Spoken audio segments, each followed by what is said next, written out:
Jel moguće? Sunset na YouTube-u. Da, jesam, bok ekipa. Evo, dugo imam jedan ogroman update, ali to neće biti ovdje u ovom shortsu. Samo je ovo najava da ću vam napraviti jedan video čisto da znate uopće šta se dešava sa tetom i sa mnom lately. Želim samo da znate da smo fakat dobro, sve ok. Trenutno sam tu na Plitvicama, teta je počela raditi ovdje u jednom brutalnom rezortu.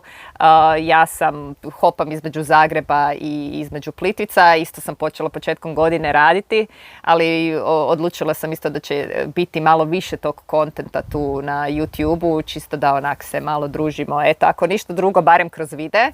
I to je to. Eto, ne mogu 60 sekundi brzo prolaziti, tako da očekujte jedan video sa svime što se dešava, a u međuvremenu želim vam stvarno ugodan ovaj produženi vikend. Dolazi ovaj Heatwave novi, tako da nadam se da ćete ostati na hladnome i jedite puno lubenice. Bye!